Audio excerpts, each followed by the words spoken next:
श्रीकृष्णाय परब्रह्मणे नमः। अत श्रीमन्नारायणीयं दशमं दशकं सृष्टिभेदवर्णनम्।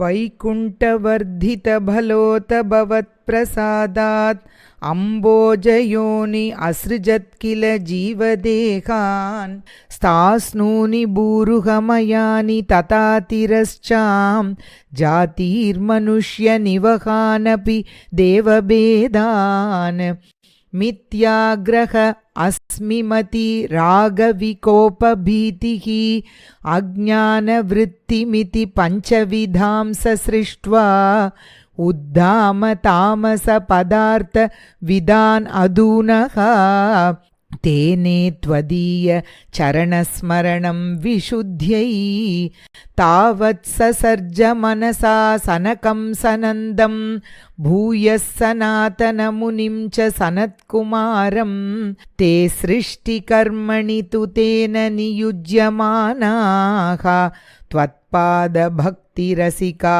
जगृहुर्नवाणीम्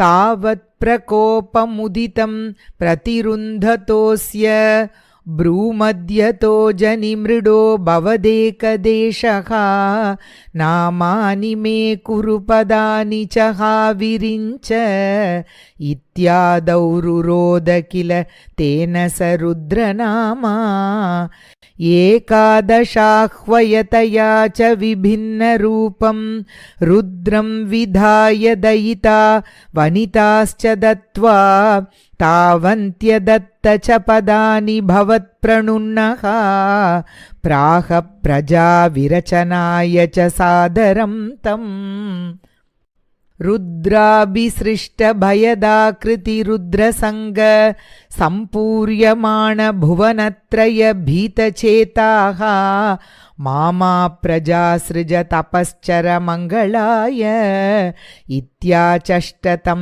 कमलभू भवदीरितात्मा तस्य अत सर्गरसिकस्य मरीचिरत्रिः तत्राङ्गिराः क्रतुमुनिः पुलः पुलस्त्यः अंगात् अजायत भृगुश्च वसिष्ठदक्षौ श्रीनारदश्च भगवन् भवदङ्घ्रिदासः धर्मादिकानभिसृजन्नथ कर्दमं च वाणीं विदाय विधिरङ्गज संकुलोऽभूत् त्वद्बोधितैः सनकदक्षमुखैस्तनूजैः उद्बोधितश्च विरराम तमो विमुञ्चन् वेदान् पुराणनिवहानपि सर्वविद्याः कुर्वन्निजानन गणा चतुराननोऽसौ पुत्रे पुतेषु विनिधाय स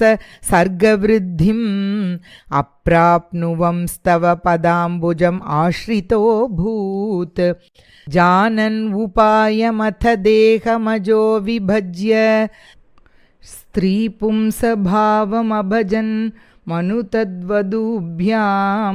ताभ्यां च मानुषकुलानि विवर्धयंस्त्वं गोविन्द मारुतपुराधिपरुन्धिरोगान्।